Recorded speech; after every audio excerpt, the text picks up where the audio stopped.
जो अभी 5 से 10 दिन का ही था, गाय का सारा दूध पी गया। जब छोटे भाई ने उसे देखा तो उसे बहुत गुस्सा आया। उसने गुस्से में आकर एक डंडा उठाया और उसे बहुत मारा, जिसकी वजह से वह बछड़ा वहीं पर दम तोड़ गया। उसकी माँ रोने लगी, चिल्लाने लगी, पर उस छोटे भाई ने जरा सा भी नहीं सोचा कि यह मैं क्या कर रहा हूँ। उसके दिमाग पर इस बात का कोई असर नहीं हुआ। वह ऐसे ही बुरे काम करता ही रहा। कुछ दिन गुजरे तो उसे खेतों में हल चलाने के लिए लगा दिया गया। एक दिन की बात है, जब वह हल चला रहा था, तभी उसकी नजर अपने खेत के पास एक हंस, हंसनी और उनके बच्चे पर पड़ी। जब उसकी नजर हंस के बच्चे पर पड़ी तो वह बहुत खुश हुआ कि आज तो खाने में मजा ही आ जाएगा।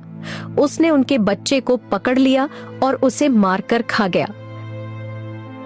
उसने कुछ नहीं सोचा कि मैं क्या कर रहा हूँ।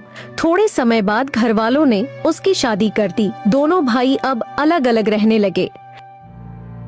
वह खेतों में काम करता रहता, हल चलाता रहता। ऐसे ही कई साल गुजर गए। एक दिन उसने बैठे बैठे सोचा, हमारी शादी को बहुत समय हो गया है, पर अभी तक कोई औलाद नहीं हुई। उसके मन में वह सब बातें आने लगीं कि जो मेरा बच्चा नहीं हुआ, शायद इसलिए नहीं हुआ क्योंकि पीछे मैंने बहुत घटिया कर्म किए हैं। वह बस उठता बैठता यही सोचने लगा कि सारी जिंदगी मैंने कोई भी अच्छा काम नहीं किया। अब से सारे बुरे काम छोड़कर अच्छे काम ही करने हैं। अगले दिन उसने अपनी पत्नी से कहा, देखो, अब जब तुम मेरे लिए खेतों में रोटी लेकर आया करो तो रोटी 2 लोगों की लेकर आना। क्यों जी, क्या वहाँ कोई और आदमी भी होता है? नहीं, होता तो मैं ही अकेला हूँ, पर तुम रोटी 2 लोगों की लेकर आना। जो रोटी अधिक होगी उसे मैं जानवरों को डाला करूंगा, पक्षियों को दिया करूंगा, बैलों को दिया करूंगा। अगर कोई कुत्ता आएगा उसे भी खिला दिया करूंगा। कोई बात नहीं, अब से मैं रोज 2 लोगों की रोटी लाया करूंगी। अब उसकी पत्नी 2 लोगों की रोटी लेकर जाने लगी। वह अब रोटी बैलों को खिलाने लगा, कुत्तों को भी खिलाया करता। जो पानी वह पीने के लिए लेकर जाता उसे संभाल कर रखता, आते जाते लोगों को पिलाता और उस पानी को बचा कर रखता। जब उसने बुरे काम छोड़कर अच्छे काम करने शुरू किए तो एक दिन उसने देखा कि उसके पास की झाड़ियों में एक कुतिया रोज जाती है। उसने सोचा, शायद इसने बच्चों को जन्म दिया है तभी यहाँ जाती है। उसने उसका पीछा किया तो देखा कि वहाँ उसने 4 बच्चों को जन्म दिया है। उन्हें देखकर उसने सोचा, अब इनकी देखभाल किया करूंगा, इन्हें रोटी और लस्सी दोनों समय दूंगा। इसके बाद वह हर रोज उन्हें रोटी और लस्सी देने लगा। उनका पेट भरने लगा। उसके बाद ही वह खुद खाना खाया करता। इसके बाद उसने सोचा, ये सब जानवर पानी कहाँ से पीते होंगे? यहाँ तो पानी है ही नहीं। मैं तो पानी घर से लेकर आता हूँ। मुझे इनके लिए पानी की व्यवस्था करनी चाहिए। उसने फिर एक कुआं बनाने की सोची और खुद ही कुआं खोदने लगा। कुछ ही दिनों में उसने एक कुआं तैयार कर लिया। उसके बाद उसने जगह जगह पर बर्तन रख दिए और उनमें हर रोज पानी डालना शुरू कर दिया। यह सब देखकर भगवान ने सोचा, कैसे कैसे बुरे कर्मों में डूबा रहने वाला यह मनुष्य अब अपने जीवन को कितना सुंदर बना रहा है। पहले जहां यह स्वार्थ, क्रोध और लापरवाही से भरा हुआ था, अब वहीं प्रेम, सेवा और पशु पक्षियों के लिए करुणा से उसका हृदय भर उठा है। अगर इस बदलाव को उसका फल न मिला तो संसार में कौन भले बुरे कर्मों का अंतर समझ पाएगा। जो अब ये पुण्य कर रहा है उसे इसका फल अवश्य मिलना चाहिए।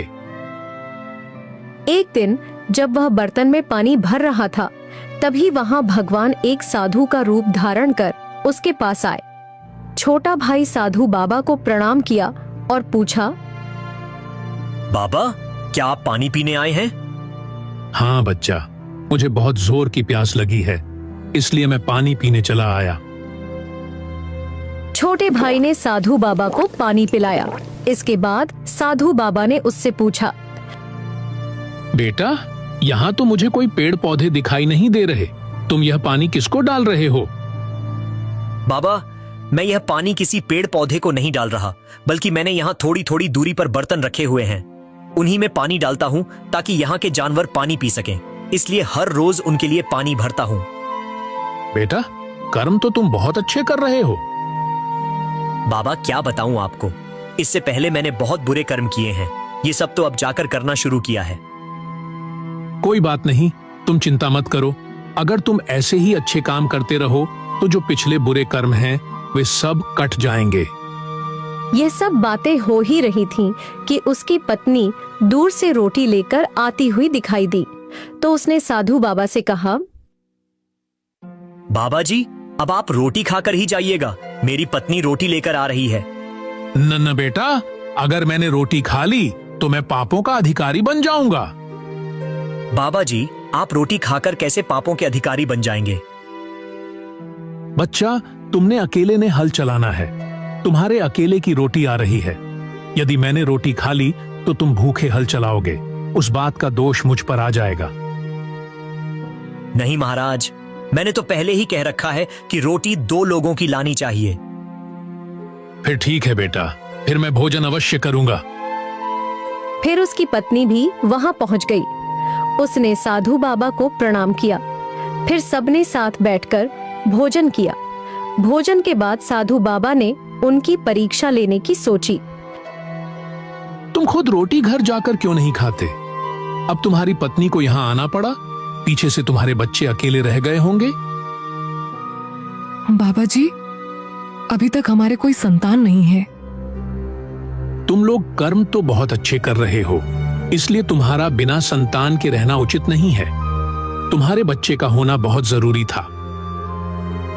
नहीं बाबा जी, अब तक तो कोई बच्चा नहीं हुआ। अब मैं तुम्हें एक बात बताता हूं।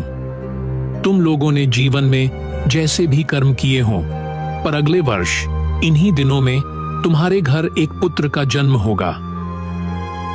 ठीक है बाबा जी। उसका नाम तुम लोग मत रखना, उसका नाम मैं ही रखूंगा। बाबा जी, साधु संतों का तो कोई ठिकाना नहीं होता। आप कहीं चले गए तो क्या पता वापस आइए भी या नहीं। हम लोग आपको कहां ढूंढेंगे? यह मेरा तुमसे वादा है, जब बच्चा होगा मैं तुम्हें इसी कुएं के पास मिलूंगा। ठीक है बाबा जी, ये तो बहुत अच्छी बात है यदि आप यहीं मिलेंगे। इसके बाद साधु बाबा वहां से चले गए। कुछ समय बीता और फिर एक रात एक बालक का जन्म हुआ। जैसे ही बालक ने जन्म लिया, छोटा भाई दौड़ा दौड़ा उसी कुएं के पास गया जहां साधु बाबा ने मिलने का वादा किया था। वहां पहुंचकर देखा तो वहीं साधु बाबा आसन लगाए बैठे थे। छोटा भाई मन ही मन सोचने लगा, वाह, क्या बात है। साधु बाबा अपने वचन के कितने पक्के हैं। बता बेटा, क्या बात है? बाबा जी, रात को मेरे घर एक बालक ने जन्म लिया है। आपने कहा था कि जब वह जन्म ले तो मैं आपको बताने आऊं, इसलिए चला आया। अब आप ही कृपा करके उसका नाम रख दीजिए। नाम तो रखेंगे, लेकिन उससे पहले एक बात बताओ। जो मैं कहूंगा क्या वह बात मानोगे? जी बाबा, जरूर मानूंगा। घबरा तो नहीं रहे? नहीं नहीं बाबा जी, मैं नहीं घबरा रहा। जो मैं कहूंगा वह करोगे? जी बाबा जी, मैं करूंगा। ठीक है, तो सुनो। जिस बच्चे ने तुम्हारे यहां जन्म लिया है, उसके ऊपर जो समय चल रहा है वह तुम्हारे लिए अत्यंत हानिकारक है। जितनी जल्दी तुम उस बच्चे को समाप्त कर दोगे, तुम्हारे लिए उतना ही अच्छा होगा। बाबा जी, आपकी कृपा होनी चाहिए। मुझे तो यह भी नहीं पता कि यह कैसी बात है। जैसा आपने कहा, मैं तो वैसा ही करता रहा हूं।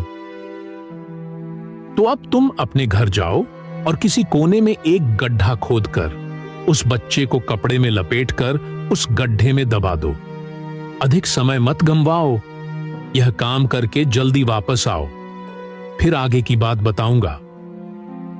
ठीक है बाबा जी। छोटा भाई घर पहुंचा।